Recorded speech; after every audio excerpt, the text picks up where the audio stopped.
So, ఆ స్వేచ్ఛ ఈరోజు ఉందా అసలు ఆంధ్రప్రదేశ్ రాష్ట్రంలో? ఆ స్వేచ్ఛ ఈరోజు ఉందా? ఆ రోజు లేదు, కోల్పోయిన స్వేచ్ఛ. ఆ! స్వేచ్ఛ కోసమే ఓటేసారనుకుంటే, ఆ స్వేచ్ఛ ఈరోజు ఉందా? స్వేచ్ఛ కోసమే ఓటేశారు. ఆ! అయితే హ్మ్. తిరిగి వీళ్ళు అది ఒక వెంజన్స్ పాలిటిక్స్ నడిచింది. ఒక ప్ర ఒక కక్షపూరితమైనటువంటి పాలన నడిచిందని వీళ్ళు చెప్పారు. హ్మ్. ప్రజలు అందులో కొన్ని కొన్ని చోట్ల దాన్ని ఫీల్ అయ్యారు. స్వేచ్ఛగా ఉంటుందని అనుకుంటున్నారు. హ్మ్. కానీ ఇప్పుడొచ్చిన ప్రభుత్వం కూడా హ్మ్. అలాంటి భయమే క్రియేట్ చేయడానికి ప్రయత్నం చేస్తుంది. హ్మ్. అంటే మరీ ముఖ్యంగా ప్రతీకార జ్వాలలనేటువంటివి, హ్మ్. ప్రతీకారం తీర్చుకోవటం అనేటువంటిది అతిగా జరుగుతున్నది. హ్మ్. సో, దీనివల్ల ఈ ప్రభుత్వానికి కూడా చాలా ఇబ్బందికరమైన పరిస్థితి వస్తది. ఎందుకంటే మేము కక్షకు వెళ్ళము, కక్షపూరితమైన చర్యలు తీసుకోమని చెప్పి, హ్మ్. వీళ్ళు చేస్తుంది కూడా కక్షపూరితమైన చర్యలే గదా! హ్మ్. హ్మ్. ఇప్పుడు ఆయనెవరు కృష్ణమురళి గారు హ్మ్. ఎప్పుడో 10 సంవత్సరాల క్రితం ఏదో వీడియో చేశారట. హ్మ్. మాట్లాడారట. హ్మ్. హ్మ్. అది ఇప్పుడు చూసాడంట ఈ వ్యక్తి ఎవరో. హ్మ్. అందుకు చూసి నేను ఇప్పుడు చూసానని ఇప్పుడు కేసు పెడతాడు. హ్మ్. దాన్ని వీళ్ళు తీసుకొని అరెస్ట్ చేస్తారు. హ్మ్. అది ఎంత హాస్యాస్పదంగా ఉంది. హ్మ్. It is a design. హ్మ్. అంటే ఒక స్కీమ్ చేసుకొని, ఆ స్కీమ్ ప్రకారంగా ఆ వీడియో ఒకడితో చూసినట్టుగా హ్మ్. రాయించి, హ్మ్. అతను వచ్చి కేసు పెడితే హ్మ్. వీళ్ళొచ్చి అరెస్ట్ చేస్తారు. సో, ఒకే కేసు 10, 15 చోట్ల పెడతారు. ఇది ఇట్స్ ఎ డిజైన్ అంతే. హ్మ్. హ్మ్. అదే క్లియర్‌గా అర్థమైపోతుంది గదా! హ్మ్. వీళ్ళు అనుకుని కావాలని చేసిన అంటే అధికారం ఇచ్చారు. హ్మ్. దాన్ని ఎలాగైనా వాడుకోవచ్చు. విచ్చలవిడిగా ఉపయోగించొచ్చు. హ్మ్. మనం దుర్వినియోగం చేస్తే అడిగేవాడు ఎవడున్నాడు అని అధికార దుర్వినియోగానికే పాల్పడుతున్నారు వీళ్ళు. హ్మ్. దానికి క్లియర్ ఎగ్జాంపుల్స్ 10 సంవత్సరాల క్రితం, 15 సంవత్సరాల క్రితం జరిగినటువంటి అంశాలను తెచ్చి హ్మ్. ఇప్పుడు కేసులు పెట్టడం. ఓకే. అయిపోయిన అంశాల మీద ఇప్పుడు కేసులు పెట్టడం. హ్మ్. హ్మ్. It's nothing but misuse of power. Misuse of power. So, budget గురించి ఒక చిన్న డిస్కషన్ చేద్దాం సార్. బడ్జెట్ పైన రాజకీయ పార్టీలు, అధికార పార్టీ బడ్జెట్ పెట్టగానే అపోజిషన్ రాజకీయ పార్టీలు అన్నీ గూడా ఇది కొత్త సీసాల పాత సీర, పాత సారా, బడ్జెట్ బాలేదు, అది ఇది నెగెటివ్‌గానే మాట్లాడతారు. బడ్జెట్ బాగుందని అపోజిషన్ మాట్లాడడం చూడం. బట్ మీరు ఒక బ్యూరోక్రాట్‌గా పనిచేశారు. చాలా ప్రభుత్వాల బడ్జెట్ల రూపకల్పనలో మీరు భాగంగా ఉన్నారు. సో, ఈ బడ్జెట్‌ని యాస్ ఏ పార్టీ అధ్యక్షుడిగా, యాస్ ఏ ఒక ఎక్స్ బ్యూరోక్రాట్‌గా మీరెలా చూస్తారు? ఇప్పుడు బడ్జెట్ పర్సే వాళ్ళు ఏమి చేయాలనుకున్నారో వాటిని స్పష్టంగా చూపించడం లేదు. హ్మ్. ఇప్పుడు మాటల్లో ఏం చెప్తున్నారు? మేము పెన్షన్లు పెంచామంటారు. 50 సంవత్సరాలకే పెన్షన్ ఇస్తామంటారు. ఇట్లా అనేకమైన హామీలు ఇచ్చారు. మరి ఆ హామీలకు అనుగుణంగా ఉండాలి కదా బడ్జెట్. హ్మ్. బట్ అవేమీ బడ్జెట్‌లో కూడా వాళ్ళు చూపించడం లేదు. హ్మ్. సో, అంటే దాని అర్థం ఏంటంటే వీళ్ళకి ఎజెండా వేరే ఉంది. హ్మ్. వెనకాల ఆలోచన వేరే ఉంది. హ్మ్. పైకి మాట్లాడేది వేరే ఉంది అనేది బడ్జెట్ ద్వారా స్పష్టమవుతున్నటువంటి అంశం. హ్మ్. అంటే ఏవేవైతే వీళ్ళు మాట్లాడారో హ్మ్. దానికి ప్రతిరూపంగా బడ్జెట్ లేదు. లేదు. అంటే హ్మ్. వీళ్ళ బ్యాక్‌గ్రౌండ్ స్టోరీస్ డిఫరెంట్. హ్మ్. Priorities are different. హ్మ్. వీళ్ళు చేయాలనుకునేవి వేరే. హ్మ్. చెప్తున్నది వేరే. హ్మ్. అని మాటలకి, చేతలకి పొంతన లేదు అని చెప్పడంలో హ్మ్. బడ్జెట్ కూడా హ్మ్. ఒక ఎగ్జాంపుల్‌గా మనకు కనిపిస్తుంది. అప్పులకు సంబంధించి మా బడ్జెట్ అదే సమయంలో హ్మ్. ఇక్కడ 2 విషయాలున్నాయి. హ్మ్. ఒకటి ఇచ్చిన హామీలకు సంబంధించి పెన్షన్స్ దగ్గర నుంచి ఉచిత బస్సు గానీ, సిలిండర్స్ గానీ, లేకపోతే రైతులకి ఇస్తానన్న 20,000 గానీ, మహిళలకు ఇస్తానన్న నెలకు 1,500 గానీ, నిరుద్యోగ భృతి గానీ, అన్నింటికి మించి పిల్లల చదువుకి ఇస్తానన్న తల్లి దీవెన గానీ, హ్మ్. ఏది కూడా స్పష్టంగా అంటే మనకు లెక్కలు క్లియర్‌గా ఉన్నాయి ఈరోజు. హ్మ్. ఆల్ స్టాటిస్టిక్స్ హ్మ్. 1.4 కోట్ల హౌస్ హోల్డ్స్ ఉన్నాయి. హ్మ్. పాపులేషన్ ఉన్నది. హ్మ్. అందులో కమ్యూనిటీ వైస్ డేటా ఉంది. హ్మ్. ఇవన్నీ డేటాలతోటి అరైవ్ అవ్వడానికి అవకాశం ఉంది చక్కగా. హ్మ్. దేనికి ఎంత ఖర్చవుద్ది అనేది ఎస్టిమేట్ చేయడానికి క్లియర్‌గా ఉంది. హ్మ్.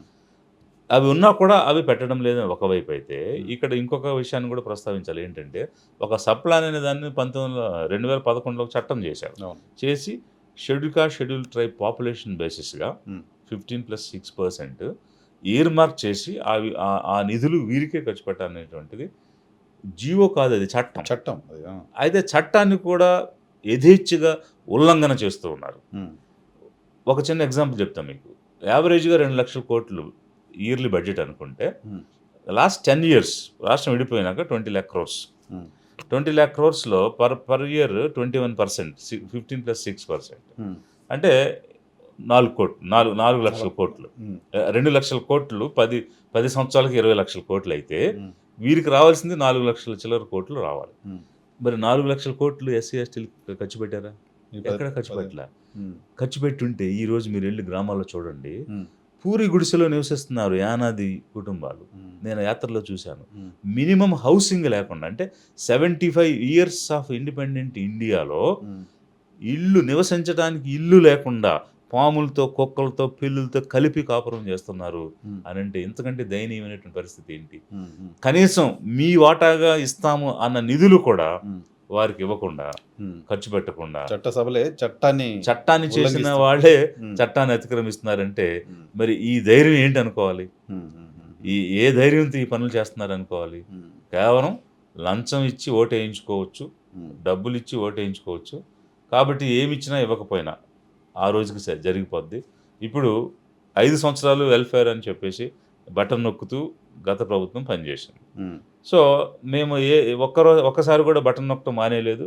మేము ఇస్తానన్న డబ్బులు ఇచ్చాము, వాళ్ళు ఓట్లు వేస్తారని అనుకున్నాను. సో బటన్ నొక్కడంలో ఫెయిల్యూర్ లేదు, కానీ ఓట్లు రాలేదు. కాబట్టి అతను అన్నిసార్లు బటన్ నొక్కినా ఓట్లు లేని వాళ్ళు ఎగ్జాక్ట్లీ ఇప్పుడు నేను ఇచ్చిన హామీలు నెరవేర్చినంత మాత్రాన ఓటేస్తారా? వేయరు కదా. కాబట్టి అతనికే అయినప్పుడు నాకెందుకు వేస్తారు? హామీలంటే అధికారం రావాలి కాబట్టి ఇచ్చాం, ఏదో విధంగా పవర్లోకి రావాలి. అందుకోసం ఎలక్షన్లో గెలవడం కోసం హామీలు ఇచ్చాం. సో అవి చేసినంత మాత్రం ఓట్లు వేయరని గత ప్రభుత్వంలో ప్రూవ్ అయింది కదా. అందుకని ఇప్పుడు చేయకపోయినా ఏం కాదు, అది వాళ్ళ ధైర్యం. సో ఆ క్లారిటీ ఉంది వాళ్ళకి చాలా. అంటే ఎస్పెషల్లీ వెల్ఫేర్లో బటన్ నొక్కడం ద్వారా ఇచ్చిన డబ్బులతో ఓట్లు రావు అన్నది గత ప్రభుత్వం ప్రూవ్ చేసింది. గత ప్రభుత్వం ప్రూవ్ చేసింది. కాబట్టి ఇప్పుడు నేను ఇవ్వకపోయినా ఏం కాదనేది ఇప్పుడున్న ముఖ్యమంత్రి గారి ధైర్యం. సో అమరావతి భజన చేస్తున్నారు. అమరావతి దాదాపు 30-40 వేల కోట్ల రూపాయలు పుల్ చేసినట్టున్నారు. సో అమరావతి నిర్మాణానికి సంబంధించి ఈ స్థాయిలో నిధులు తీసుకురావడం, అక్కడ పెట్టడం, దీనిపైన మీ కమెంట్ ఏంటి సార్? అంటే అది అప్పు చేసి తెస్తున్నారు. అవును, మొత్తం అంతా అప్పే. అప్పు చేసి తెస్తున్నారు. లేదు. ఇప్పుడు దాని మీద చాలా నివేదికలు ఉన్నాయి. ఎందువల్లంటే అక్కడ ఉండేటువంటి సాయిల్ కానీ అక్కడ ఉండే కండిషన్స్ బట్టి మామూలుగా ఉండేటువంటి ఒక రాతి నేలలో కట్టే కట్టడాలకు అయ్యేటువంటి ఖర్చు కన్నా 1.5 రెట్లు అక్కడ ఎక్కువ ఖర్చు అవుతుంది. ఎందువల్లంటే అది కంప్లీట్గా బ్లాక్ సాయిల్, అల్యూవియల్ సాయిల్. ఎంతో 100 ఫీట్ 150 ఫీట్ వెళ్ళాలి. ర్యాంప్ లాంటి ఫౌండేషన్స్ వేయాలి, రాఫ్ట్ ఫౌండేషన్స్ వేయాలి, సో పైల్స్ వేయాలి. అందువల్ల ఎక్కువ అవుతుంది. సో ఇది సాయిల్ కండిషన్ బట్టి ఇంకా అంటే గోతిలో పోస్తా ఉన్నాం డబ్బు, అది ఎంత పోస్తే అది పైకి వస్తుంది అనేటువంటి తెలియని పరిస్థితి ఉంది. కానీ వాళ్ళు బిలీవ్ చేస్తుంది ఏంటంటే లాస్ట్ టైం మేము క్యాపిటల్ కట్టలేకపోయాము, పోలవరం కంప్లీట్ చేయలేకపోయాం, అందువల్ల మాకు పోయింది అనేటువంటి ఆలోచనలో వాళ్ళు ఉన్నారు. బట్ ఇప్పుడు కూడా క్యాపిటల్ కట్టినంత మాత్రాన పాజిటివ్ అయితే రాదు. ఎందుకు రాదనంటే ఒక సమతుల్యత అనేది పాటించాలి ఏ ప్రభుత్వం అయినా. ఆ సమతుల్యతను కోల్పోతున్నారు. గత ప్రభుత్వం కోల్పోయింది, ఇప్పుడు వీళ్ళు కొత్తగా మొదలుపెట్టి కూడా వీళ్ళు కోల్పోతున్నారు. మరొక విషయాన్ని కూడా మనం గమనించాలి ఏంటంటే ఏదో 1950లో 70లో 80లో 90లో ఉన్నట్టుగా ప్రజలు ఈరోజు లేరు. టెక్నాలజీ ఎలా అడ్వాన్స్ చెందుతుందో ప్రజల ఆలోచన విధానం కూడా అలా మారిపోతూ ఉంది. ఒకప్పుడు ఇచ్చిన హామీలు నెరవేర్చారా లేదా అని అసెస్మెంట్ చేయడానికి కాలం పట్టేది, కానీ ఈరోజు అలా లేదు. ఇప్పుడున్నటువంటి డిజిటల్ మీడియా కానీ, ఎలక్ట్రానిక్ అండ్ ప్రింట్ మీడియా కానీ, whatever the way, people ఏ రోజుకి ఆ రోజు అన్ని విషయాలు తెలిసిపోతున్నాయి. అర్థమైపోతుంది. సో హామీలు ఇచ్చారు, కొత్త ప్రభుత్వం ఏర్పడింది, అమలు ఏంటి జరగట్లేదు అని చర్చ స్టార్ట్ అయిపోయింది. సో అంటే ఇచ్చిన హామీలు వీళ్ళు నెరవేర్చరు అంటే ఇది ఎప్పటిలాగానే, సో మాట ఇచ్చి తప్పడం అనేది వాళ్ళ నైజం కాబట్టి, సో అదే ధోరణిలో వెళ్ళిపోతున్నారు అనే చర్చ స్టార్ట్ అయిపోయింది. హామీలు నెరవేర్చలేదు, ప్రభుత్వం ఫెయిల్ అయిపోయింది అనే చర్చ భయంకరంగా గ్రౌండ్లో జరుగుతుంది.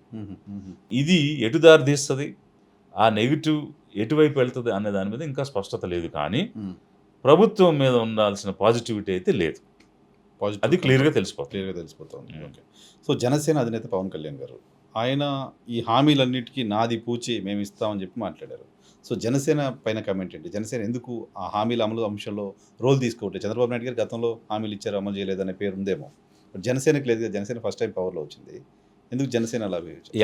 అంటే ఇప్పుడు బీజేపీ హామీలు ఇచ్చి మోసం చేసి నెరవేర్చకుండా, చెప్పిన మాట నిలబెట్టుకోకుండా ఉన్న ట్రాక్ రికార్డు కలిగి ఉంది. దానికి నేను 1 or 2 పాయింట్స్ చెప్తాను. ఇప్పుడు విభజన జరిగే సమయంలో ఇదే బీజేపీ ఎంపీ రాజ్యసభలో ఏం చెప్పారు? 5 సంవత్సరాలు సరిపోద్ది, 10 సంవత్సరాలు కావాలి స్పెషల్ కేటగిరీ స్టేటస్ అని చెప్పి అతను వైస్ ప్రెసిడెంట్ కూడా అయిపోయాడు. కేంద్ర మంత్రి అయ్యాడు, వైస్ ప్రెసిడెంట్ అయిపోయారు. అలాగే పార్లమెంట్లో చట్టం చేసినప్పుడు వీళ్ళు దానికి ఓటేశారు, బీజేపీ వాళ్ళు ఓటేసి విభజన చట్టం చేశారు. ఆ విభజన చట్టంలో అనేక విషయాలు ఉన్నాయి.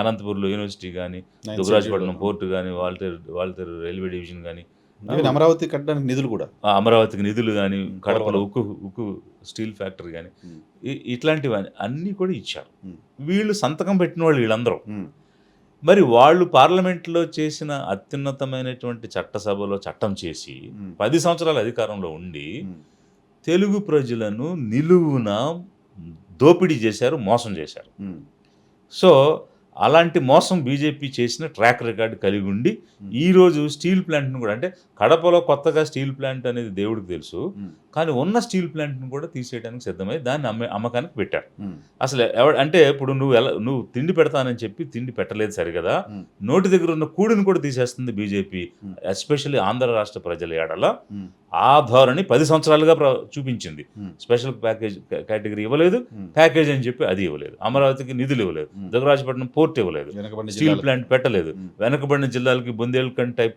ప్యాకేజ్ ఇస్తానన్న ప్యాకేజ్ ఇవ్వలేదు. ఉమ్, అలా అన్ని రంగాలలో అన్ని విషయాల్లో బీజేపీ ఆంధ్ర రాష్ట్ర ప్రజల్ని నిలువున మోసం చేసింది. ఉమ్, దానికి లైవ్ ఎగ్జాంపుల్స్ ఉన్నాయి. ఉమ్, స్టీల్ ప్లాంట్ ఇప్పుడు లేటెస్ట్ ఎగ్జాంపుల్. ఉమ్, ఇది ఒకవైపు అయితే ఉమ్. అలాంటి ట్రాక్ రికార్డు ఉన్న బీజేపీకి ఓటు వేయకూడదు. ఉమ్, మరి ఇచ్చిన హామీలు నెరవేర్చకుండా ఈవెంట్స్ చేసుకుంటూ ధర్మ దీక్షలని, నవనిర్మాణ దీక్షలని 5 సంవత్సరాలు గడిపిన టీడీపీకి కూడా ఓటు వేయకూడదు. ఉమ్, కానీ మీరు అన్నటువంటి సెంటెన్స్, నేనుంటాను బాధ్యతగా, నేనుంటాను హామీగా అంటే కొత్త వ్యక్తి వచ్చాడు, ఇతను ఏమన్నా వాళ్ళని ఇన్ఫ్లుయెన్స్ చేసి, అంటే కూటమిని కలిపాడు కదా, ఉమ్, స్ట్రెయిన్ అయిన రిలేషన్స్ని, ఉమ్, అంత ఇన్క్లైనేషన్ లేని బీజేపీని కూడా టీడీపీతో జాయిన్ చేశాడు కదా, ఉమ్, అంత ఇన్స్ట్రుమెంటల్ రోల్ తీసుకున్నటువంటి వ్యక్తి ఇంప్లిమెంటేషన్లో కూడా తీసుకుంటాడేమో అనేటువంటి ఒక విశ్వాసంతో ఉమ్. జనం అయితే చాయిస్ లేక, అంటే ఉన్న చేస్తారు, ఉన్న చేస్తారు. ప్రభుత్వాన్ని దించేయాలి, ఏం చేయాలి? కొత్త ప్రభుత్వానికి ఇంకొక పార్టీ చాయిస్ లేదు. ఉమ్, కాబట్టి ఒకవైపు చాయిస్ లేదు, ఇంకోవైపు కొత్తవాడు వచ్చాడు కదా, ఇతను ఏమైనా చేయించగలుగుతాడేమో, ఎందుకంటే మిగిలిద్దరికి ట్రాక్ రికార్డ్ వీళ్ళిద్దరు చేయలేకపోయినా ఈయన ఉన్నాడు కాబట్టి చేయిస్తాడు. చేయిస్తాడేమో అని మీరు అన్నటువంటి మాట ఉమ్, అనుకుని జనం ఓట్లు వేశారు. ఉమ్, అయితే ఇతను ఎలా ప్రవర్తిస్తున్నాడంటే, ఉమ్, వాళ్ళు వచ్చిన తర్వాత ఒకే ఒక హామీని అమలు చేయడానికి ఒక ప్రయత్నం చేశారు, తర్వాత మళ్ళీ ఆగిపోయింది. అయితే సిలిండర్లు ఇచ్చేది. ఉమ్, ఆ సిలిండర్లు ఇచ్చే కార్యక్రమంలో మాత్రం ఇతను పాల్గొని నేను కూడా ఉన్నాను, ఇదిగో హామీ అమలు చేస్తున్నానని ఉమ్, పాజిటివ్గా క్రెడిట్ వచ్చే దగ్గర ఇన్వాల్వ్ అవుతున్నాడు. ఉమ్, క్రెడిట్ రాని అంశాలు ఏమున్నా కూడా, అంటే ఇప్పుడు మచ్చిమరి తీసుకోండి, పిఠాపురం తీసుకోండి, లేదా రాయచోటు తీసుకోండి, ఎక్కడైతే ఆడపిల్లల మీద అత్యాచారాలు జరుగుతున్నాయో, హత్యలు జరుగుతున్నాయో, వాళ్ళ ఓన్ ఎమ్మెల్యేస్ డాక్టర్లు రంగరాయ మెడికల్ కాలేజ్కి వెళ్ళి వాళ్ళని తిడుతుంటే, ఉమ్, వాళ్ళని దుర్భాషలాడి అవమానిస్తూ ఉంటే, ఉమ్. వాళ్ళ పార్టీ వాళ్ళే ఆడవాళ్ళని వేధిస్తూ, ఇప్పుడు తిరుపతిలో కానీ ఇట్లా అనేకమైన అంశాలు వస్తే ఉమ్, వాటన్నిటినీ సంబంధించి పట్టించుకోకుండా ఉమ్, హోంమంత్రి అనిత గారు మీకు చేత కాకపోతే చెప్పండి నేను శాఖ తీసుకుంటాను అని ఉమ్, క్యాబినెట్ సమావేశంలో 4 గోడల మధ్య మాట్లాడాల్సిన అంశాలు బహిరంగ సభల్లో మాట్లాడుతూ ఉమ్, డిఫరెంట్ పిక్చర్ ఇస్తూ ఉమ్, తప్పులకు దూరంగా ఉమ్, ఉండి ఉమ్. డిస్క్రెడిటింగ్ హిమ్సెల్ఫ్, అంటే ప్రభుత్వం చేసే తప్పులకి నాకు సంబంధం లేదు, కన్వీనియంట్ గా తప్పించుకుంటుంది. రైతుల దగ్గర మిర్చి రైతులు మాకు గిట్టుబాటు దగ్గర రావడం లేదని ఆయన ఫీల్డ్కి వెళ్ళినప్పుడు అడిగితే, um. There is an agriculture minister, he will take ఇదని అట్లా ఉమ్, ఒక డైలాగ్ చెప్పేసి అది ఆయన చూసుకుంటాడు, నాకు సంబంధం, సీఎం గారు ఉన్నారు ఆయన చూసుకుంటారని ఉమ్, చెప్పేశారు. ఉమ్. సో అట్లా అంటే ఎక్కడైతే ఇప్పుడు ఆడపిల్లలకు సంబంధించి అయితే హోమ్ మినిస్టర్ చూసుకుంటారు, గ్రూప్ 2 ఎగ్జామ్ మాకు అన్యాయం జరుగుతుంది, వీళ్ళు తప్పు నోటిఫికేషన్ ఇచ్చారు, దాన్ని మార్చండి బాబు అని అంటే ఉమ్, అది నాకు సంబంధం లేదనేటువంటిది తప్పించుకున్నారు. ఉమ్, అలాగే వాళ్ళ సభ్యులే చేస్తున్న దాన్ని అరికట్టడం లేదు. ఉమ్, రైతులు అడుగుతుంటే అది నాకు సంబంధం లేదు, ఉమ్. అంటే ఏ శాఖ ఏదైనా నాకు సంబంధం లేదని తప్పించుకుంటూ ఉమ్. తప్పులు జరిగే దగ్గర. ఉమ్, ఉమ్, కానీ తనకు సంబంధం లేని శాఖ, ఉమ్, దేవాదాయ శాఖ అనేది ఒకటి ఉంది, ఉమ్, టెంపుల్ అడ్మినిస్ట్రేషన్ వాళ్ళు చూసుకుంటారు, ఉమ్. అక్కడ తప్పులు జరిగినా కూడా వాళ్ళు కమిటీ వేసి నిర్ధారణ చేసి ఎంక్వైరీ ప్రభుత్వం చేస్తారు. ఉమ్, అక్కడికి మాత్రం వెళ్ళిపోయి ఉమ్. సనాతన ధర్మం దెబ్బతింటుంది, ఉమ్, లడ్డు కల్తీ అయ్యిందా లేదా అసలు నిర్ధారణ కాల, ఉమ్, ఎంక్వైరీ జరగలే, రిపోర్టర్ రాలే, అయోధ్యకు పంపించారు ఉమ్. అని తప్పుడు మాటలు, తప్పుడు ప్రచారం. ఉమ్. అంటే ఒక మంత్రి స్థాయిలో ఉండి